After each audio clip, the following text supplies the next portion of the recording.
الرحيم لتنذر قوما ما أنذر آباؤهم فهم غافلون لقد حق القول على أكثرهم فهم لا يؤمنون إنا جعلناه في أعناقهم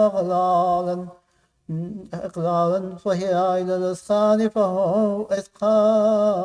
فهم مقمحون وجعلنا من بين أيديهم سدا ومن خلفهم سدا فغشيناهم فهم لا يبصرون سواء عليهم أنذرتهم أم لم تنذرهم لا يؤمنون إنما تنذر من اتبع الذكر وخير الرحمن بالغيب فبشره بمغفرة وأجر كريم إنا نحن نحيي الموتى ونكتب ما قدموا وآثارهم كل شيء أحصيناه في إمام مبين واضرب لهم مثل أصحاب القرية إذ جاءها المرسلون إذ أرسلنا إليهم اثنين فكذبوهما فأزلزنا بثالث قالوا إنا إليكم مرسلون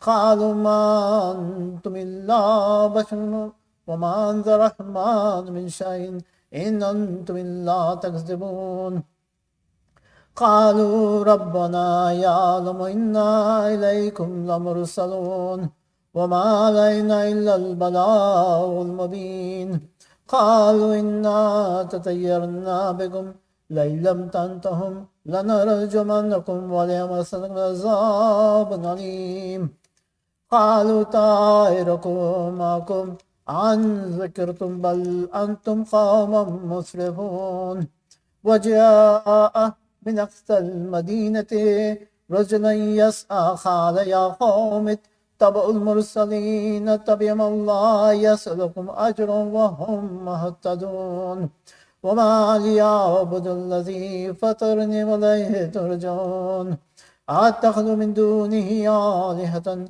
إن الرحمن بذر لا تغني شفاعتهم شيئا ولا ينقذون إني إذا لفي ضلال مبين إني آمنت بربكم فاسمعون قيل ادخل الجنة قال يا ليت قومي يعلمون بما غفر لي ربي وجعلني من المكرمين وما أنزل قومه من بعده من جند من السماء وما كنا منزلين إن كانت إلا صيحة واحدة فإذا هم خامدون يا حسرة على العباد ما يأتيهم من رسول إلا كانوا به يستهزئون ألم يروا كم أهلكنا قبلهم من القرون إنهم لا يرجعون وإن كل لما جميع لدينا محضرون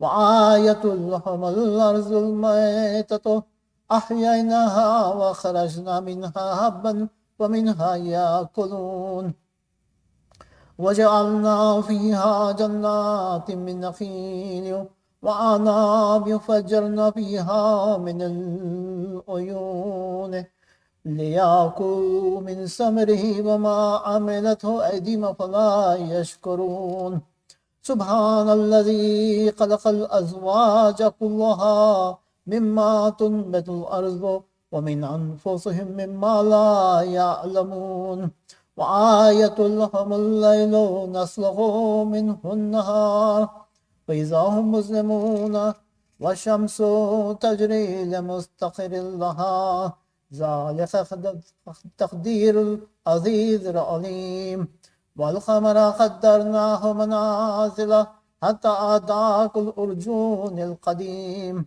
لا الشمس ينبغي لها أن تدرك القمر والليل سابق النهار وكل فلك يسبحون وآية لهم أنا حملنا ذريتهم بالفلك المشحون وخلقنا لهم من مثله ما يركبون وإن نشاء نغرقهم فلا صريخ لهم ولا هم ينقذون إلا رحمة منا متاع الحين.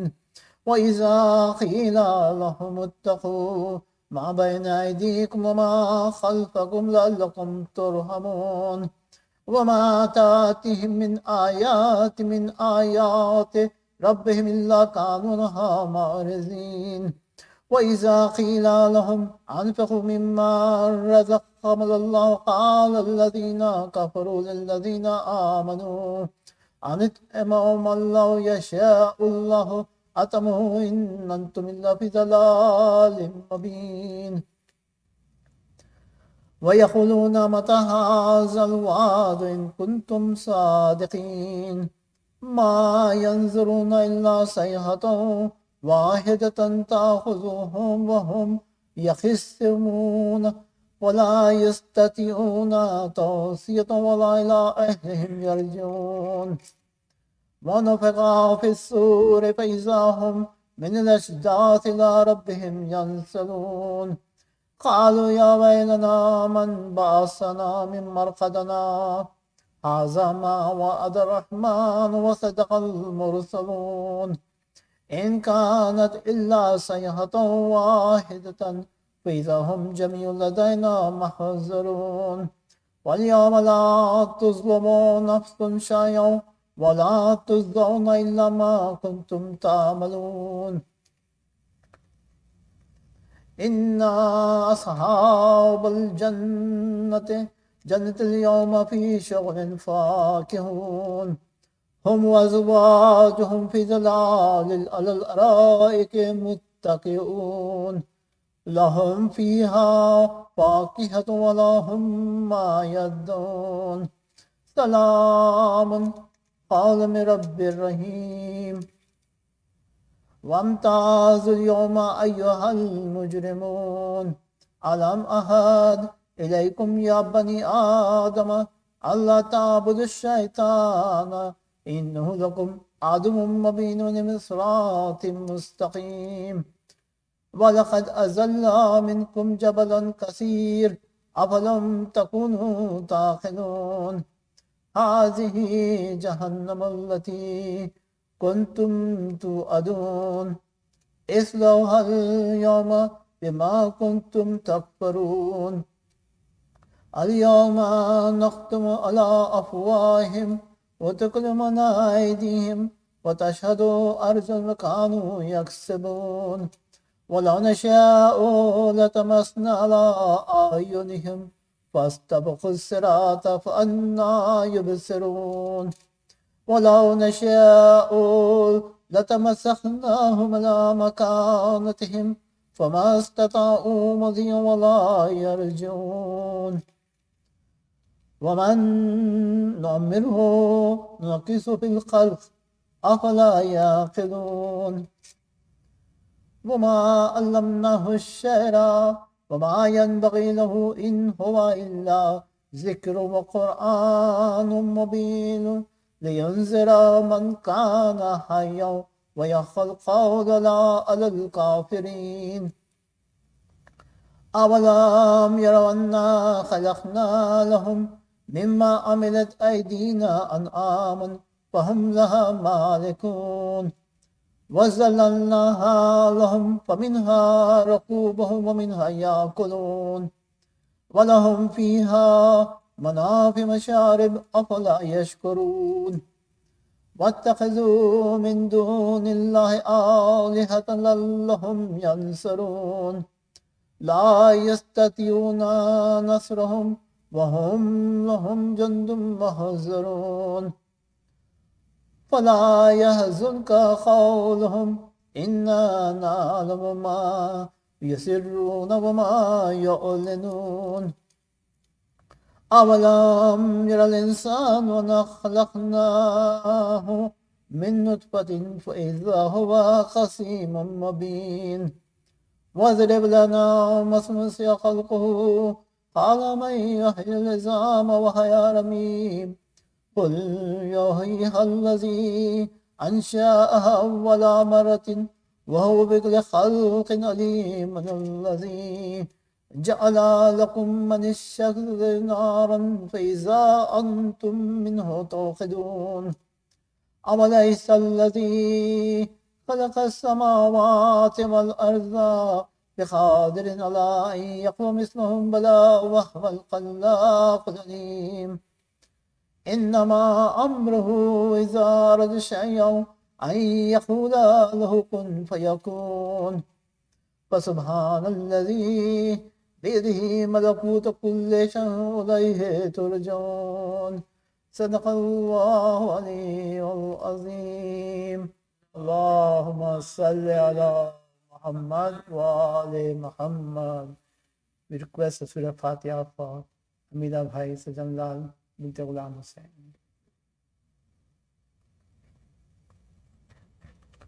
Bismillah.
ایک مرتبہ اور درود پڑھ لیجیے.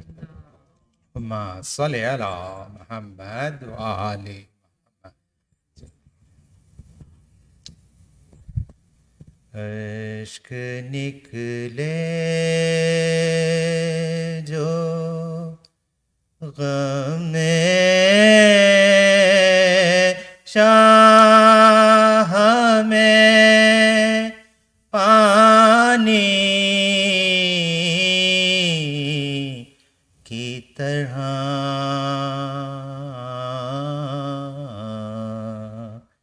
اشک نکلے جو غم شاہ میں پانی کی طرح فکر بہنے لگی دریا کی روانی کی طرح فکر بہنے لگی دریا کی روانی کی طرح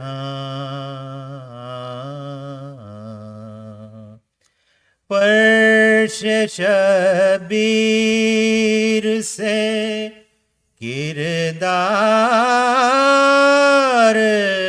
بنا کر اٹھو فرش شبیر سے کردار بنا کر اٹھو ذکر شبیر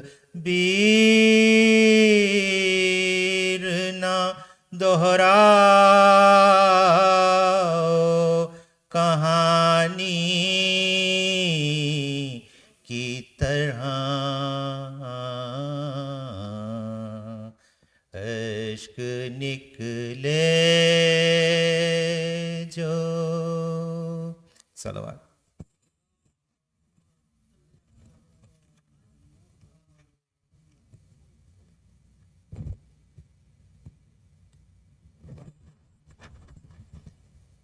خدا کی راہ میں کار نمایاں ایسے ہوتے ہیں، خدا کی راہ میں کار نمایاں ایسے ہوتے ہیں، تہے خنجر کیے سجدے مسلمان ایسے ہوتے ہیں، وہ پیاری پیاری شکلیں دیکھ کر آلے پیمبر کی، وہ پیاری پیاری شکلیں دیکھ کر آلے پیمبر کی، ستاروں نے کہا اے چاند انسان ایسے ہوتے ہیں، جوانی رن سے کہتی آ رہی ہے، لاش قاسم پر جوانی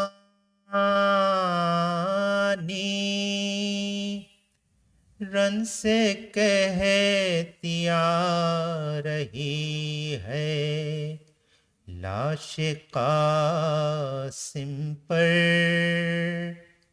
کہ اسلامی جوان مردوں کے ارماں ایسے ہوتے ہیں، مسافر کا تن بے سر ہے اور شب کا اندھیرا ہے، مسافر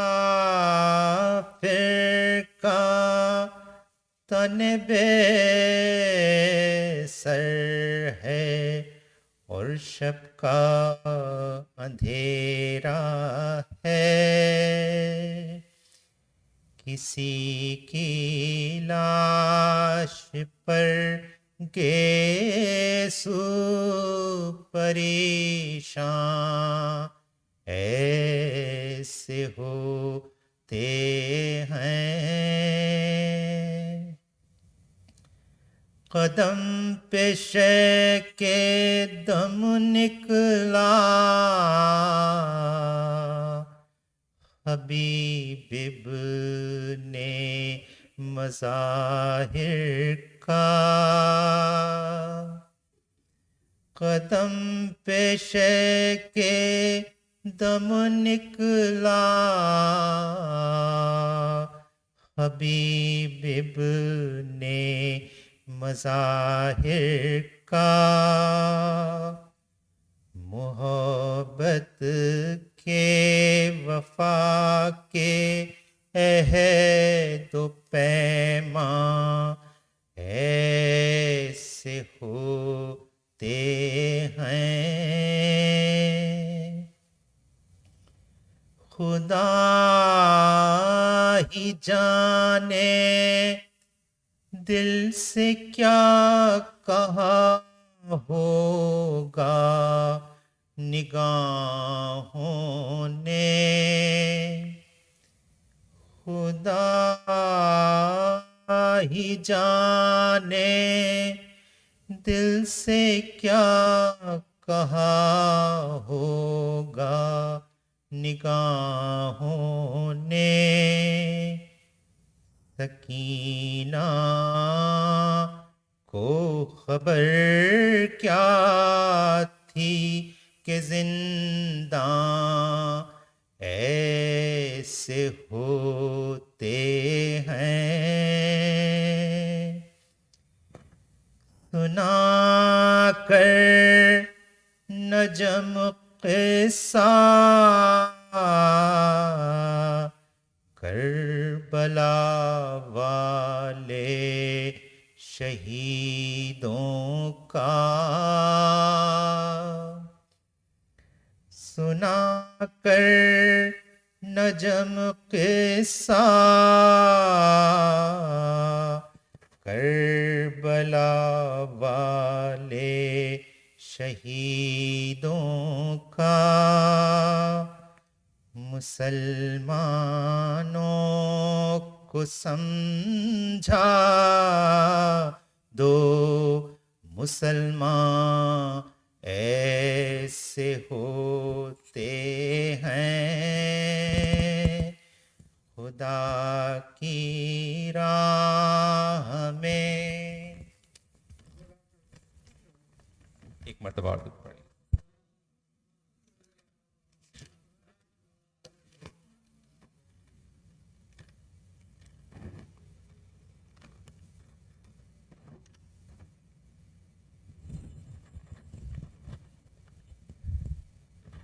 خواہر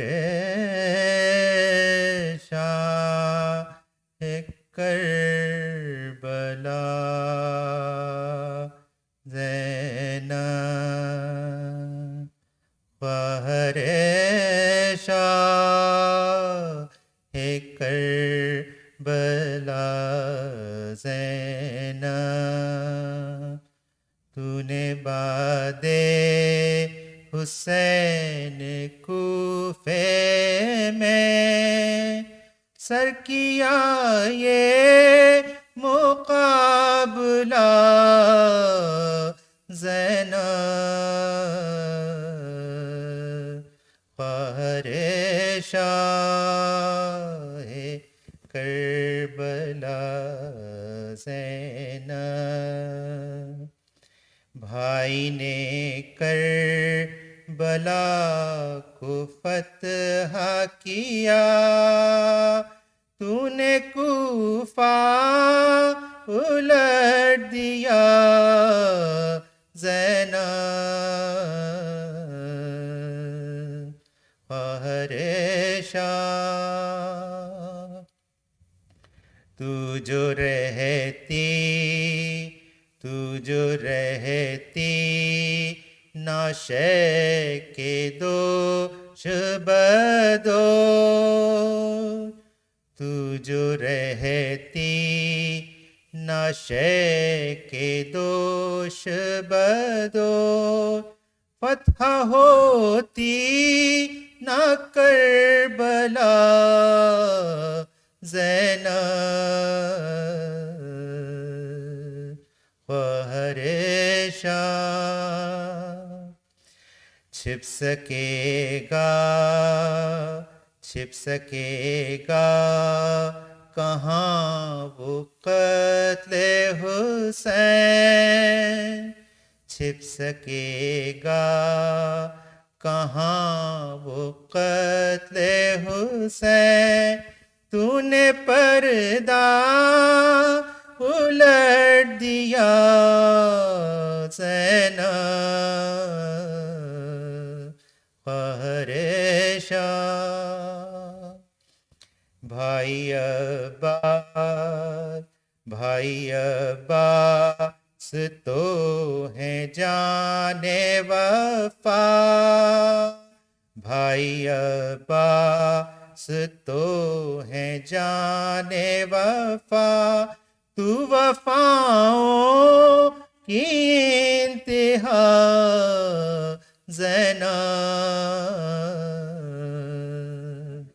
خواہر شاہ بھائی عباس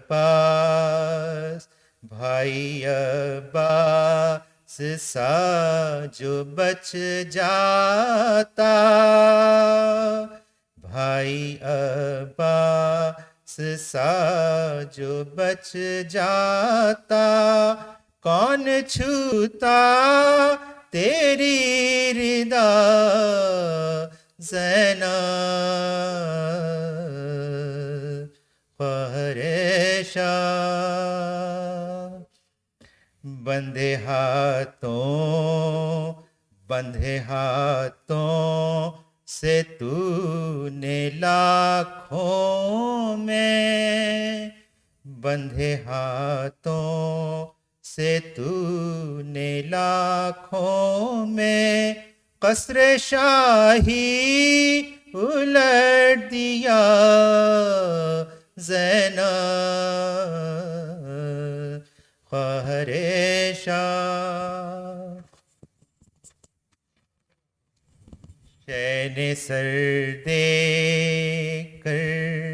شین سر دے کر تو نے دے کر ردا شین سر دے کر تو نے دے کر ردا فتح کی جنگ کربلا زینب خواہر شاہ بال بکھرا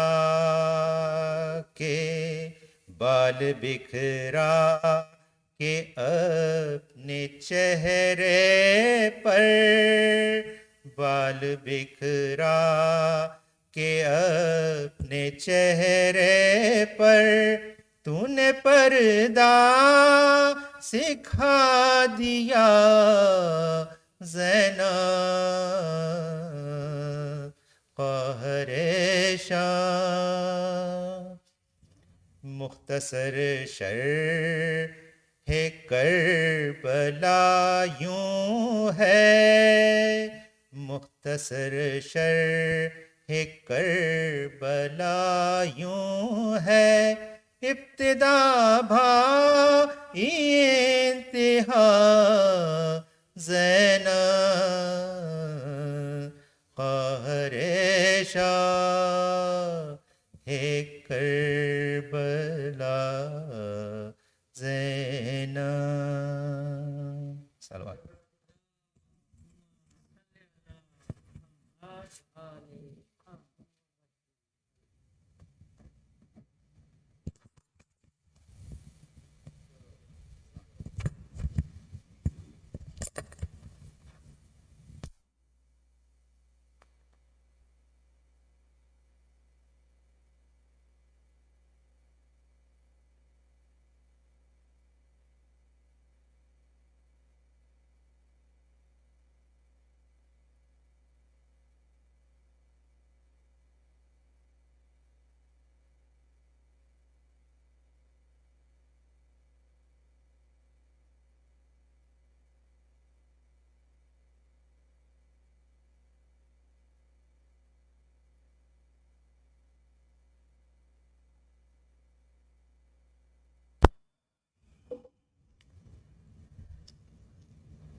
فاتحہ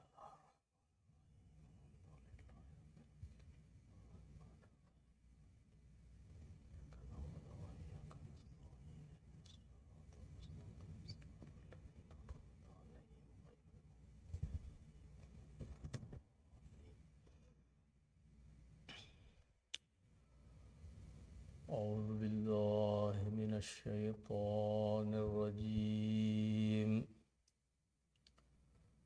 بسم الله الرحمن الرحيم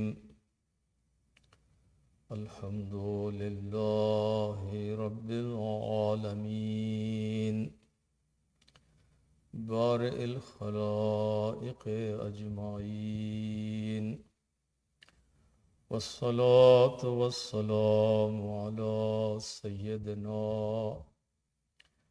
ونبينا ومولانا أبي القاسم محمد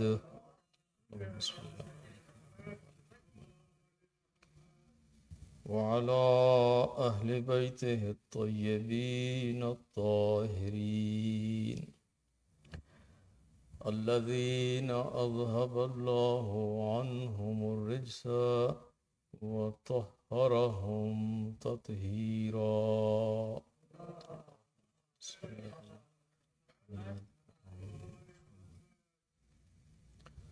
واللعنة الدائمة على أعدائهم أجمعين من الأولين والآخرين.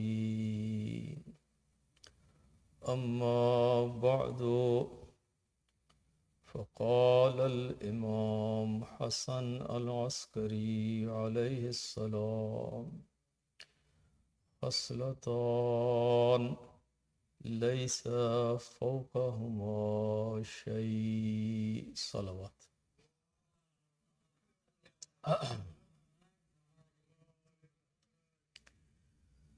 Dear brothers and sisters in Iman, tonight we have this Majlis of Eisaal Sawab for Marhuma Hamida Hyder Ali Sajanlal binte Ghulam Hussain Fadil. Marhuma was the aunt of our brother Shahid Sajanlal's fathers, and of course was the grandmother in relations of our brother Shahid Sajanlal. As they told me, she was now one of the senior most members of this Sajanlal family. She passed away in India, and of course this is an occasion where entire family, young and old, are mourning and are in aza for passing of this Marhuma sister Hamida. I request you all that for her Eisaal Sawab, kindly recite a Surah Mubarakah Fatiha and one Surah Ikhlas masbukatan bis salawat.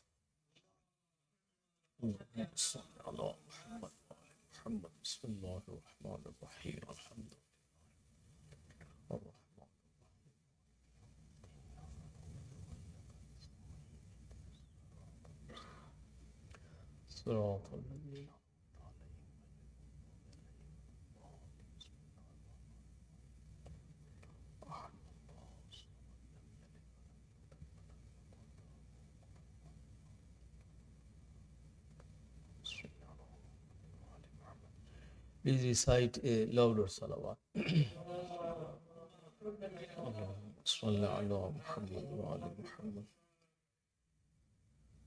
Brothers and sisters, whenever we participate in a Majlis of Eisaal Sawab, whether it is a Majlis of someone's Soyem or it is a Majlis of one's Chehlom or Barsi or any occasion, or even when we participate in one's funeral and burial, we are reminded every time about death. And we are reminded the fact that this life is not eternal. And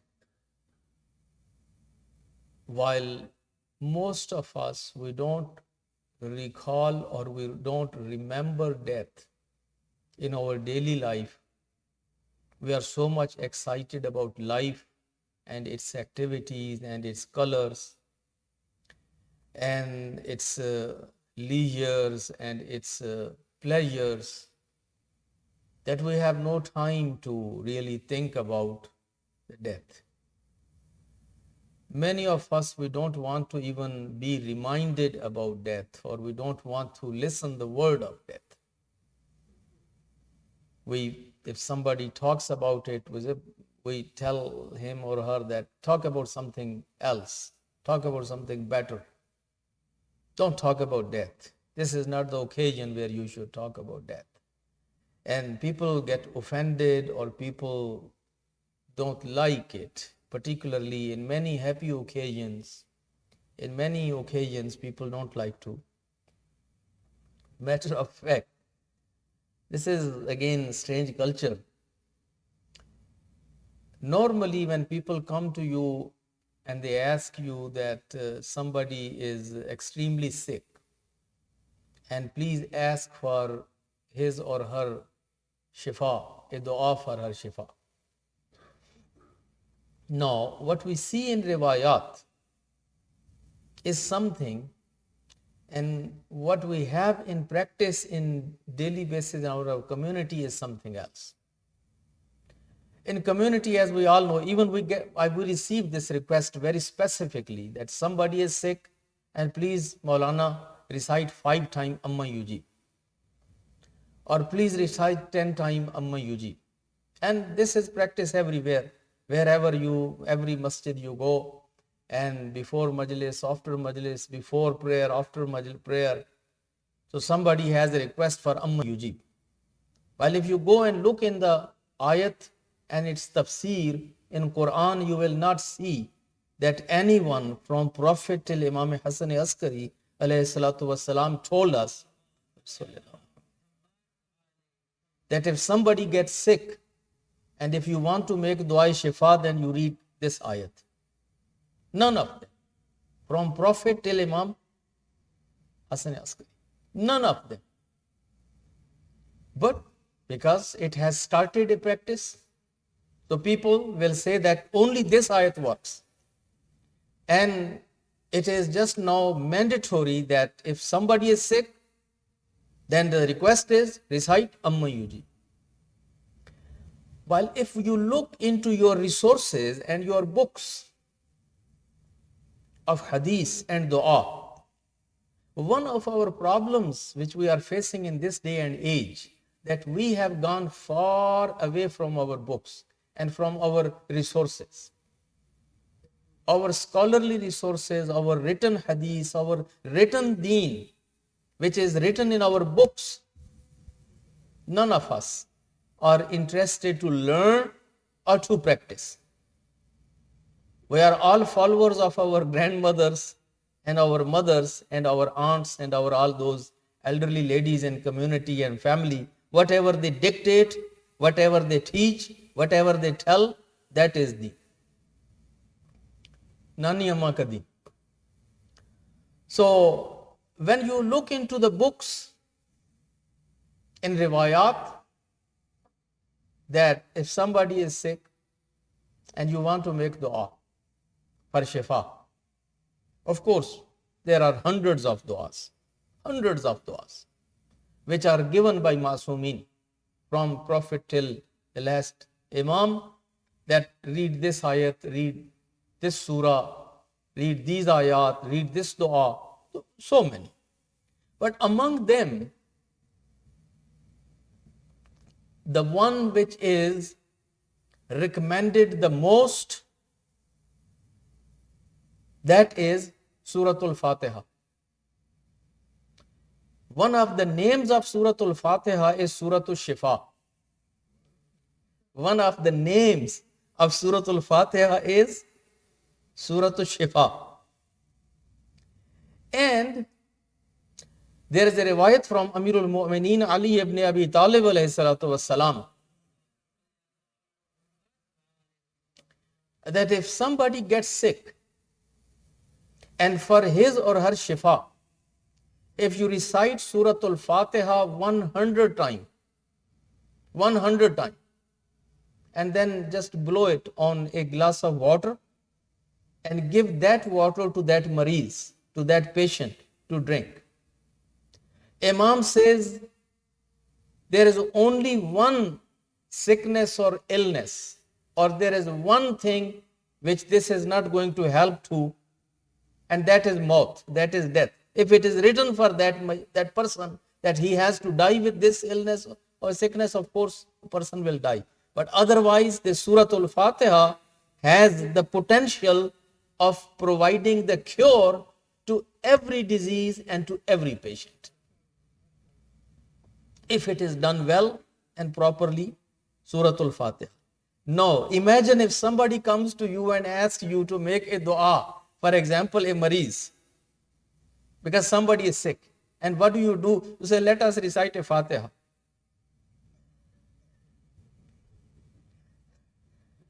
So, if someone comes to you asking that somebody is sick at the hospital, and please, we need to make dua for him or her, and you say, brothers and sisters, let's pray a Suratul Fatiha. You know what kind of treatment you will get after that request. Why? Because we are so far away from our books, from our resources, and from the traditions which were taught by the Prophet and A'imma alayhimus salatu wassalam.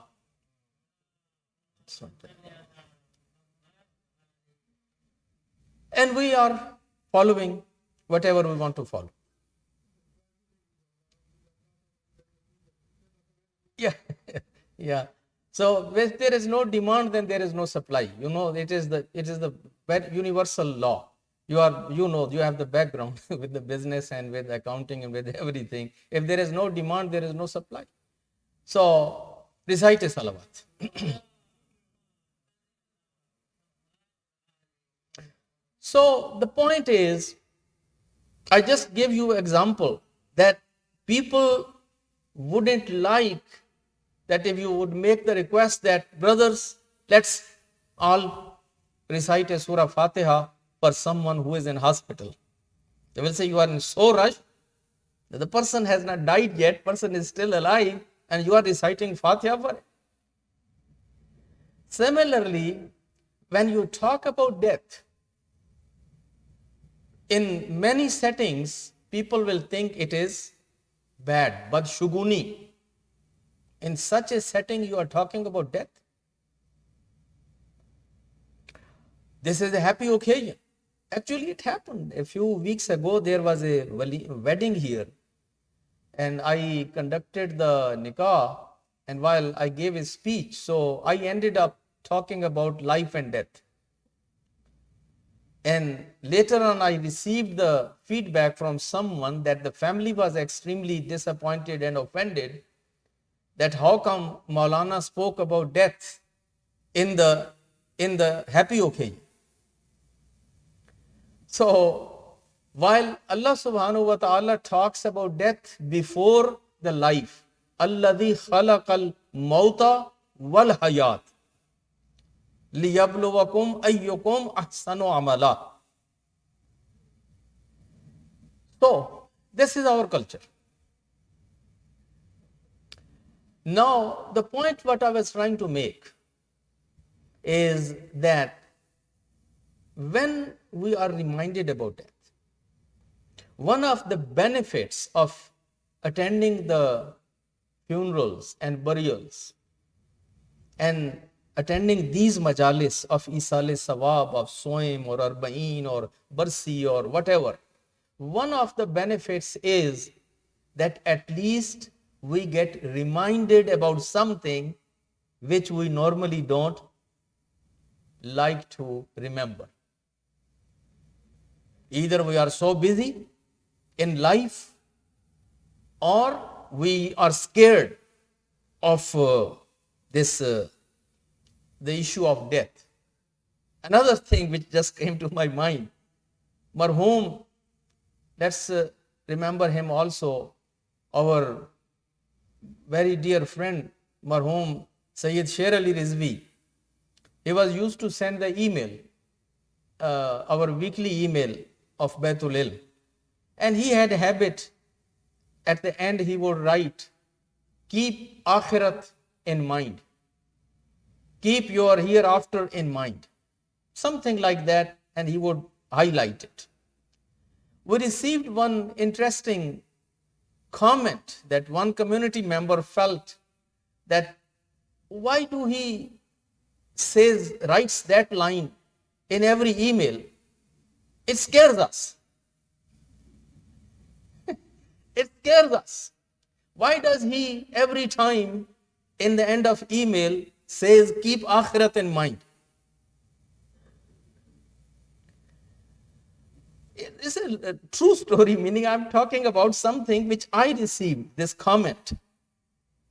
And I told the brother that, my brother, if you would read Quran every day, you will come to learn this and you will get reminded about akhirat actually many times more on daily basis. He sends you one reminder in 1 week, and I think you will be reminded almost every day if you will recite Quran. But the problem is, because we don't read Quran on daily basis, or if we don't read with translation, and we don't listen to these sort of things, so we think this word death or maut is something which is badshuguni, bad fortune. This word is bad. This word is not bad. Hadith says, al-maut tuhfatul mu'min. Maut is actually a gift for a believer. It's a gift for a believer. Yes, it is a sentence for the kafir or for the munafiq or for the somebody that who was the enemy of God. This is the bad thing for him. But for a mu'min, it's a gift. It's a good news for a mu'min, a believer. Not for his family necessarily, but for mu'min himself, this is a gift and a good news that now you are set free. You are set free. And you have been released from all these pains and problems and sufferings and worries and thankless jobs. And you are now at a better place, and you are going to be in the company of Anbiya and the company of Awliya, and you will be, inshallah, enjoying the pleasures of those paradise and the good company. So, what a better gift a moment can have, to be united with Anbiya and Awliya and Shuhada.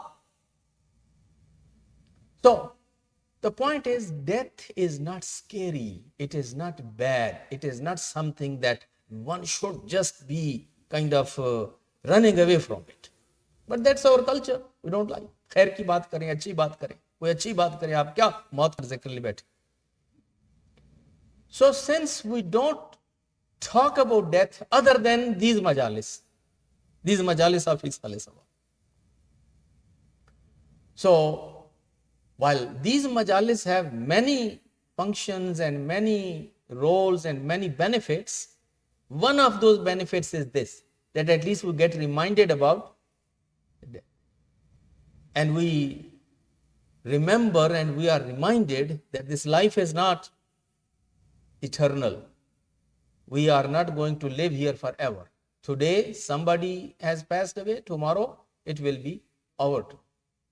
Sooner or later, inna lillah wa inna ilayhi raji'un.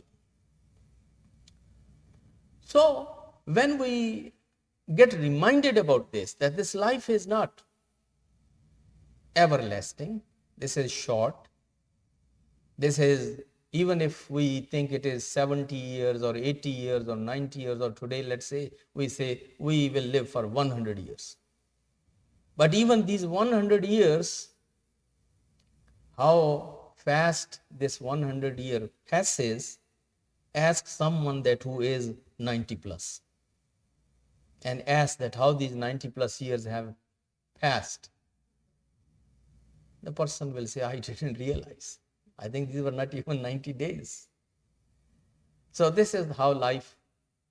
Always look into your own life. Look into the mirror. Do you think you are old man or old lady anymore? Do you think that you are old? When you look into the mirror, you think that you are Dadi Amma or you are Nani Amma or you are Dada Abba or Nana Abba or something like that? Do you think that now you are old? You never think about yourself that you are that old. But still you think that you are the same. And if you ask that these 60, 70, 80 years, but very long span of time, and you will realize, no, you don't even realize. If you start writing your diary or if you want to write your log, the time log, you will say, I don't know, what did I do with it? 70, 80 years have been gone by and I don't have much to really write here, or I don't have too much to record here. How quick it was, how fast it was. So when we learn these things about life, then we want to learn something. It comes in our heart and mind that since we have to leave and we have to go, then what should we do while we are alive? How can we make sure that when we leave as successful people, as accomplished, as people who should not worry about their akhirat, and we leave with full hands instead of going empty hand? So that is a question, that is a desire which comes into many minds. Because we see somebody is going, tomorrow we will be going. And we know that he will be asked the questions, he will be accountable. So we will be accountable too. So we want to learn something, to live this life more meaningful, more purposeful, more productive. What should we do? In the interest of time, because we don't have much time in hand, that's why I brought a very brief hadith. Only one sentence. And this is the beauty of the kalam of Ma'sumin, that they can put this whole ocean just in this one glass. That is the balaghat and that is the fasahat of Muhammadu Ali Muhammad alayhi salatu wassalam. Sometimes when they speak, they give khutbahs, and very long and lengthy khutbahs. And sometimes when they want to say it in a concise manner, they say just in one sentence. One-liner. Today they say one-liner. Our Prophet and Aimma have given us so many one-liners. One-liner which I have been reciting recently. I have recited this line in many majalis, but I never got opportunity to translate it and to explain it. I had so much else to say and talk about that this line was never translated and I never was able to explain it. So today I thought at least I should translate it and say a few words about it. Imam Hasan Askari alayhi salatu wassalam,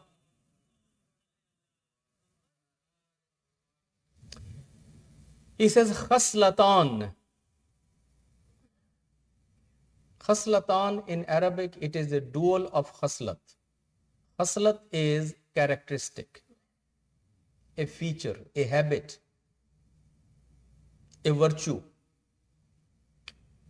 We say somebody has this khaslat, yani he has this quality or he has this habit or he has this characteristic. This is very known characteristic of him or her. It's called khaslat. Its plural is khisal and the dual is khaslatan. Imam says, khaslatane laysa fawqahuma shay. There are two characteristics that there is nothing better than those or above than those.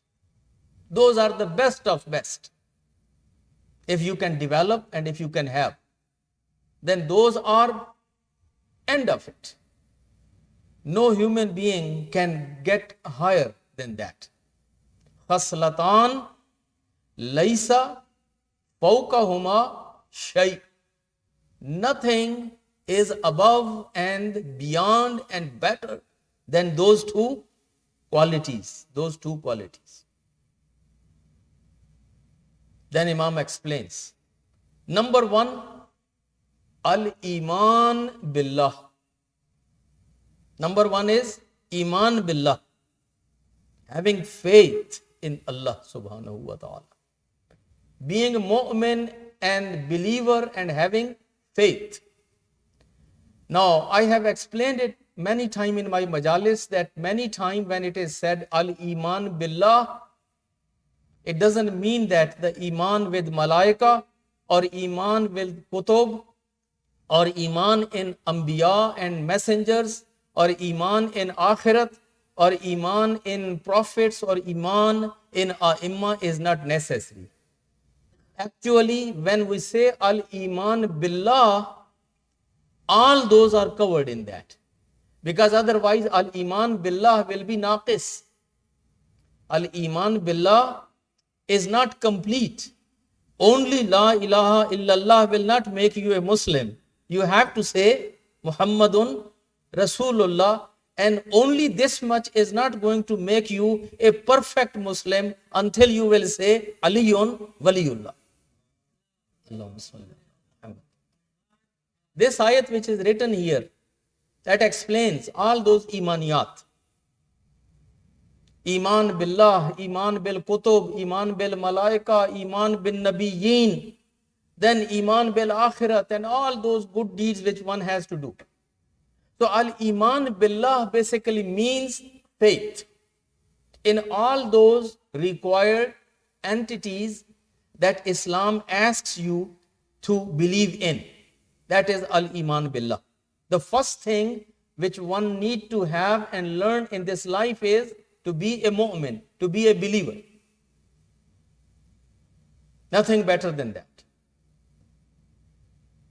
Many of us, since we are born believers, born Muslims, we take it as granted. We don't know what is the value of it. My brothers and sisters, there is nothing in this life, which is more important than this one, this faith, belief.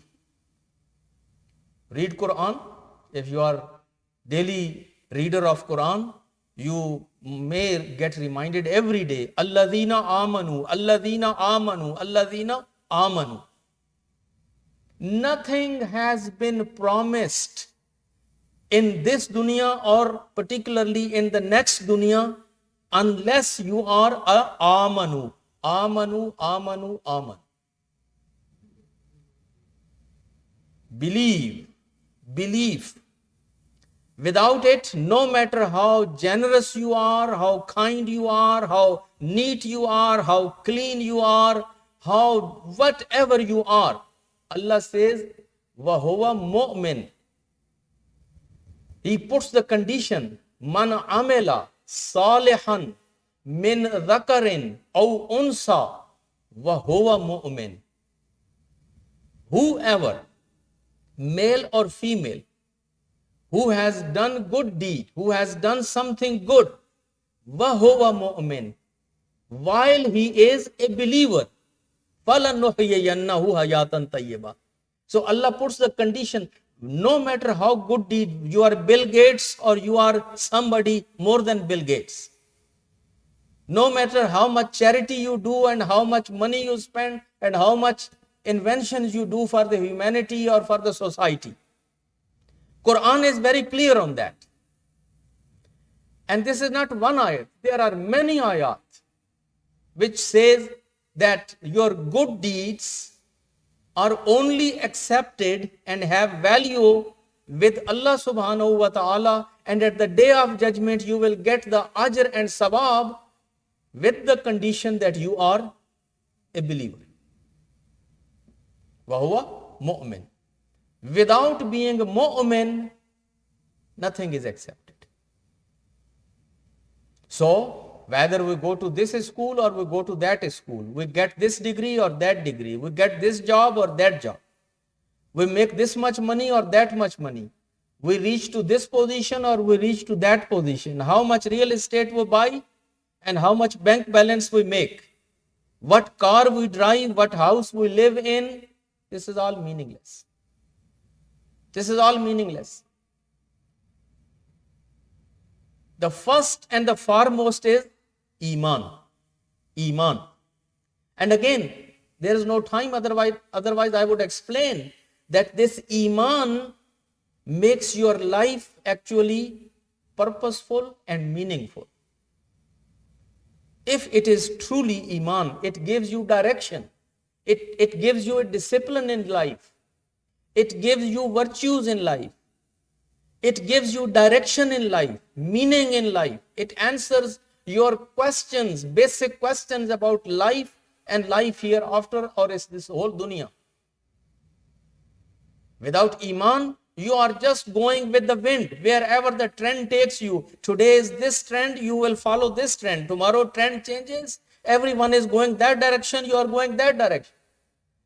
Sometimes you are going with communism, sometimes you are going with socialism, sometimes you are going with capitalism, sometimes you are going with secularism, sometimes you are going with atheism, sometimes you are going with this trend, sometimes you are going with that trend, because you have no faith.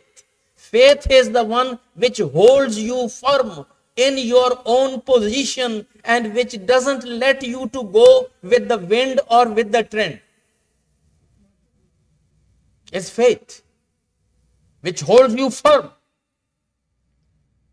and it doesn't leave you alone where you can just follow the crowd, you can just fit in, and you can just go with the wind. And it gives you sabr, it gives you strength, it gives you hope, it gives you inspiration, it makes you strong. It teaches you how to give sacrifices. It teaches you respect. It teaches you values. It teaches you virtues. I'm just very few things, but I can just tell you within a few words. Allah doesn't get anything from our Iman. Never think Allah is selfish or Allah is mean, and He needs my Iman or your Iman. No, we need Iman. Because Iman makes our life meaningful, purposeful. Iman makes our life full of virtues, values, strength, and makarimul akhlaq, character, and all those things. So we get all this from Iman. The second thing, after Iman, what is after that? That after Iman one should have, Imam says, Naf'ul Ikhwan, that you are beneficial and useful to your brothers, at least your brothers. And in some riwayat it is Naf'un Nas, to the humanity, to the people. Basically, these are different levels. So when we say Naf'ul Ikhwan, it is the minimum thing, that at least you should be beneficial for the people around you, your community, your society, the people of your faith, people of your own values. At least that is the minimum. But then if you look at the other riwayat, it encourages that you should be someone for humanity, for society, for universe. Matter of fact, if you look at the ayat number 110 of Surah Al-Imran, Kuntum khayra ummatin ukhrijat linnas. You are the best of the nations, you are the best of the communities, you are raised for nas, for humanity, for society, for people. The purpose of your living and existence is to help, guide, and serve the humanity and the society. Second thing what we need to learn is, first thing is Iman, Al-Iman Billah. The second thing is Naf'ul Ikhwan, being beneficial for others. A believer is not supposed to be a selfish person who lives and dies only for himself or herself, whose worries are only his own worries, who gets up early in the morning until he goes back to the bed, he is all just worried about only himself and his immediate family at the most. That is not what a believer is supposed to be. A believer is supposed to be someone that who makes effort to be beneficial and useful to everyone, according to best of his ability and according to the opportunities and the resources which he has got. How many of us really we set that goal in our life, that I have to be a person that who is beneficial for others? My guiding principle in my life in daily basis is that I have to think about others. I have to worry about others.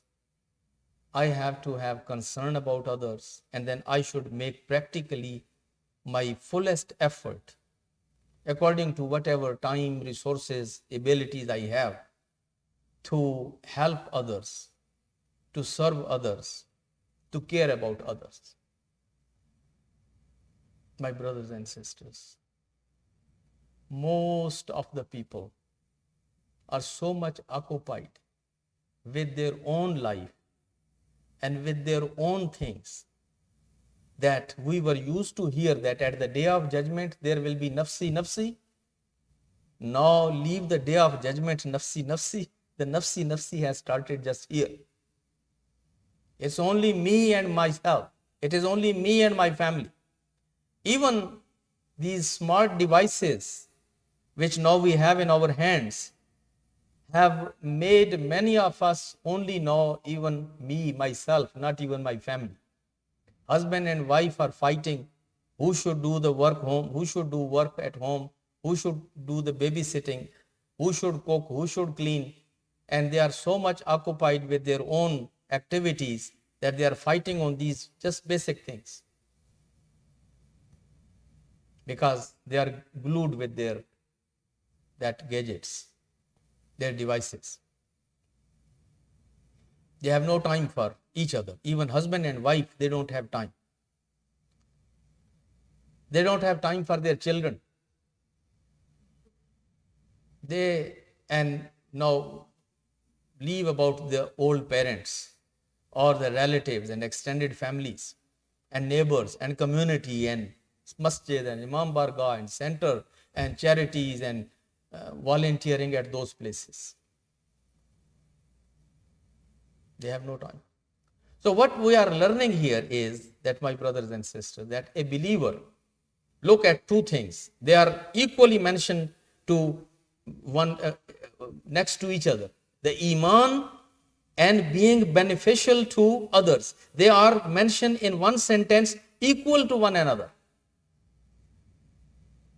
But they are not mentioned interchangeable in the way that either you can be a mu'min and believer, either you can be a beneficial for the society. No, that's not the case. Some of us make that choice. Fashionable people, when they get so much under influence of this secular society, they say all what you have to be a good person and beneficial for the society and you have to be good citizen. That is more important than being a believer and Muslim and Shia and Sunni and this and that. I know so many Muslims and I know so many Shias, they don't worth a penny. And I know so many kafir and I know so many Jews and Christians and atheists. They are wonderful human beings. So all what is important, that is to be a good man or a good woman. This faith, this belief, this iman, this is not necessary. So that's not what Allah says, at least. In Quran, Allah is very clear on that. Islam is very clear on that. Our apologetic, these Orientalist scholars who are teaching and learning at the universities, they may not say this very clearly in a black and white sense because they are on the payroll of those universities and they have to exist there and fit there. But Quran is very clear on that. Nothing is accepted without iman. Nothing. Iman has to be there. But then only iman is also not going to take us anywhere. Only iman is not going to take us anywhere. After Iman, Iman has to be now seconded with Naf'ul Ikhwan, Naf'un Nas. And let me conclude and finish. Most of us, we think since I am not Bill Gates and I am not that rich, so I cannot really do anything for anybody. So I should, even if I can take care of myself, that's a big thing. I don't have to worry about anything. No, that's not the case. You can be beneficial for people, sometime by giving them money and funds if you have. If you have, again, it is you and your Lord. He will judge you whether you had or you didn't have. You can tell me that Maulana, I don't have any money to give, but you cannot tell Allah subhanahu wa ta'ala that I don't have any money. He knows what is in your wallet. He knows what is in your bank. He knows how much you own and how much you have worth. So you are not going to be able to cheat him. But it's not only money, time. All of us, we have time. Our talent, our expertise, we can advise people, we can guide people, we can educate people, we can share our experiences with them, and we can volunteer for those charities and those organizations and those causes which help and give, which are beneficial for people. We can volunteer instead of keep lying down on what are those called, the couches, and keep watching the TV and keep surfing on the computers and doing nothing. We can come out from those places and volunteer and be part of those activities and make our time useful somewhere. And then some people don't need your money. They need only little company. They are lonely. There are so many people who are lonely. They need company. And sometimes it's not physical company, it is only a telephone call. Just calling them and asking them how they are doing. And listening what they are going through. Some people, they need a little bit emotional help. Just making their day. Just tell them, you look great. MashaAllah, you are getting younger. Whether he is getting younger or not, but just when you make this sentence, you look great, and you looks like you are getting younger and you have lost, looks like some pounds of your weight, this makes their day. Make them feel good. Just being nice with them, respecting them, offering them chair to sit, and just moving a little bit right and left and making room for them. Sometimes we are glued with this carpet and this farsh, like in a way that Zameen Jumbat na Jumbat Gul Muhammad. While it is a sunnat of Rasulullah that even if there is a plenty of place, but if somebody is coming to you and wants to sit next to you, right or left, so move a little bit to right or to left, just as a gesture of respect to this person. You should feel that you are making some room for him or making some room for her. And what is our attitude? Udhar thodi jagah padi hai, udhar baitho maro. There is itni jagah padi hai. Why you are coming closer to me? While this was the sunnah of Rasulullah, and a man was coming to Rasulullah, and Rasulullah stood up and he wanted to make room. He said, Ya Rasulullah, there is a plenty of space here. I will go and sit there. He says, yes, I know there is a plenty of space, but this is my duty to show you this gesture of welcome, that I am making a space for you, I am making a room for you to come close and sit. These are naf'ul ikhwan. Praying for each other. Many times people need our prayers. You know, it is hadith again. When we pray for ourselves, most of our prayers are not accepted. Because of our tongue, what it does. Because of our eyes, what we do. Because of the sins which we have committed. Because of those things which we owe. Because our parents are not happy with us, our elders are not happy with us, our spouse is not happy with us. We do so many those things that Allah doesn't listen to us.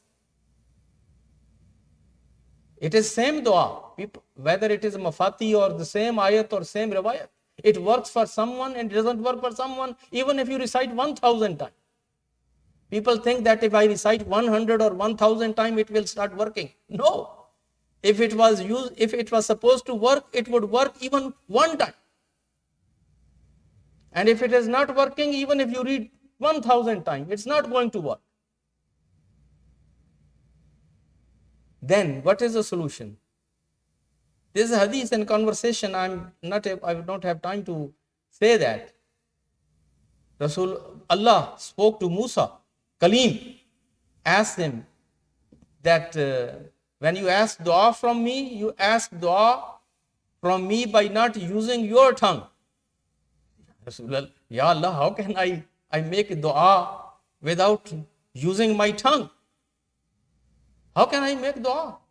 He says, ask dua by tongue of others.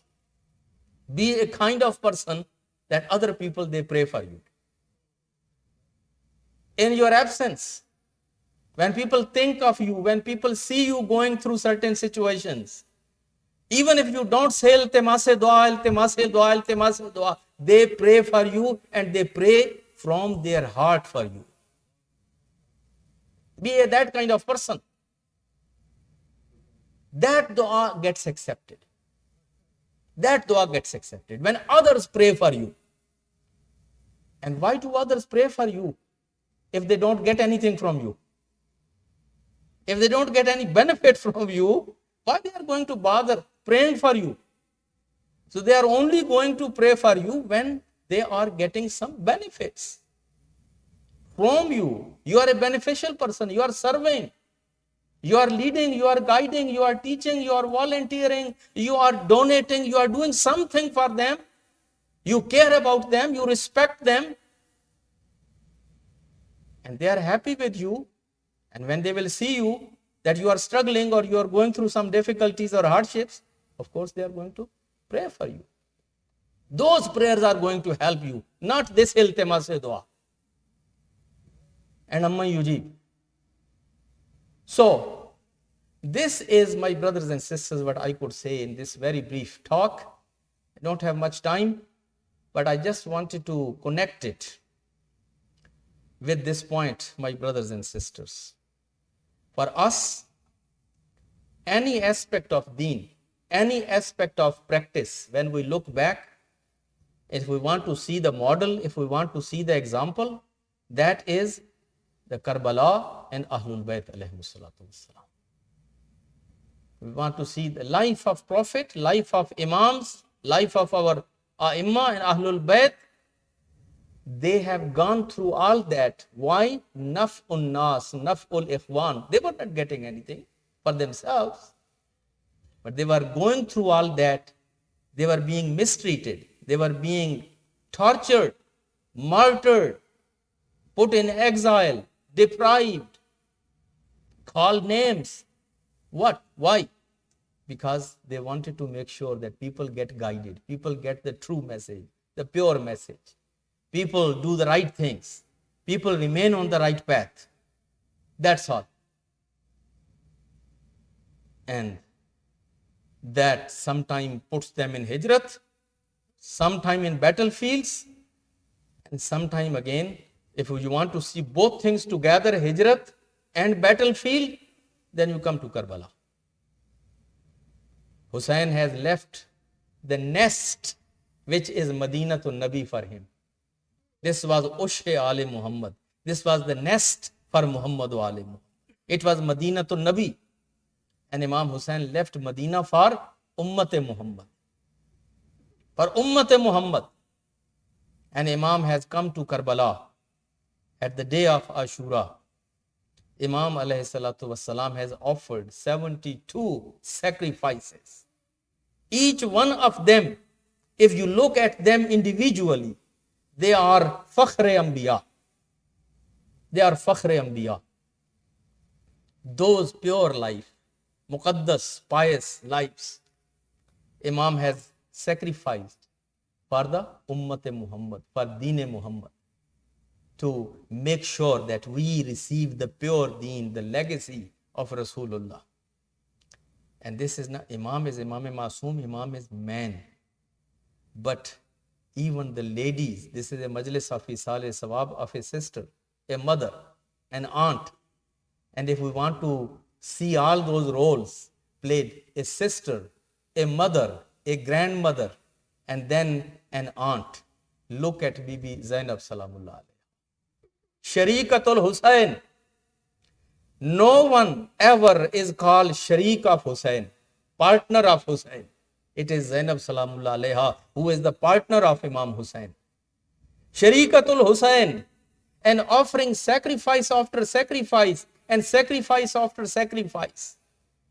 And she is not the one that who is going behind, or who is retiring, or who is falling down, or who is fainting, or who is saying, I can't see blood, I can't see dead bodies, I can't see this, I can't see that. She has seen the whole day, dead body after dead body, blood after blood. She has seen all those sacrifices, that massacre, the whole day she has seen that. And then when it comes the evening, the evening was even worst for Zainab Salamullah alayha. When they have put the fire on the tents and tents are burning, and Zainab is helping now the ladies and children. Zainab is now doing the work of Abbas, Abul Fazl al-Abbas. Abbas is not here, but the sister of Abbas is here.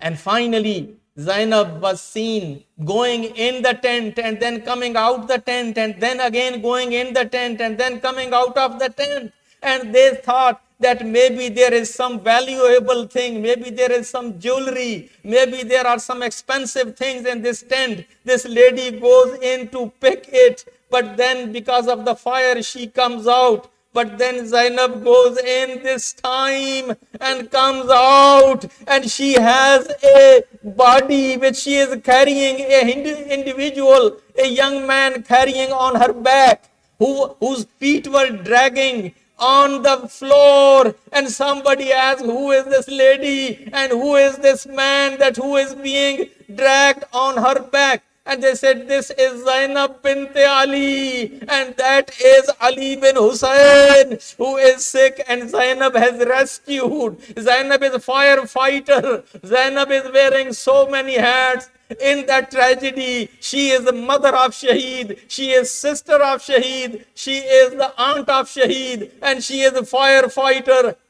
And later she is a nurse which is helping the sick person, and she has to be the spokesperson for this movement in the courts of Yazid and Ibn Ziyad, and give those khutbahs and protect the sacrifice of Imam Hussain alayhi salatu wassalam. That is all the contribution, that is all the benefit provided by a woman. One woman that even she didn't give any money, but she gave her time, she gave her talent, she gave her courage, she gave her whatever she could afford, and that saved Islam, and that saved the legacy of Anbiya from Adam till Khatam.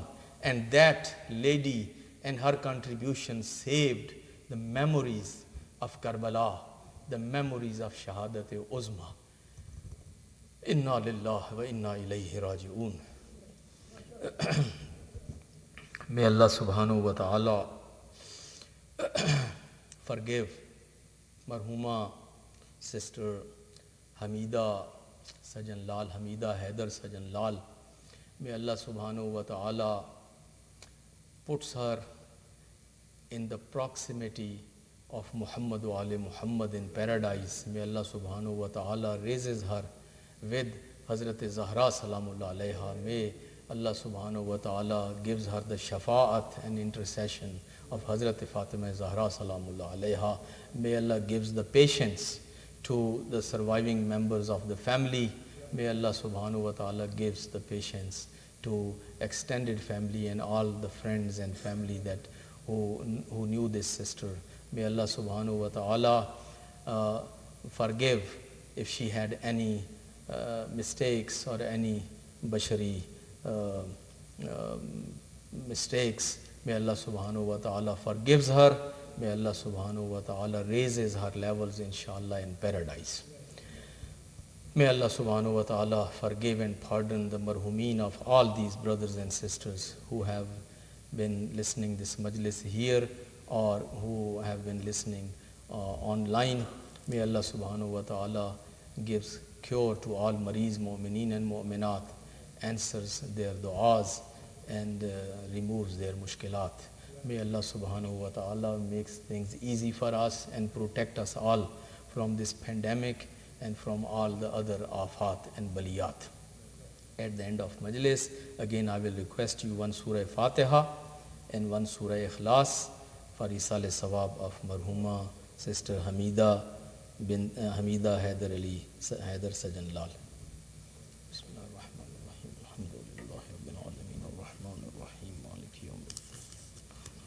الصالحين اهدنا الصراط المستقيم صراط الذين أنعمت عليهم غير المغضوب عليهم ولا الضالين.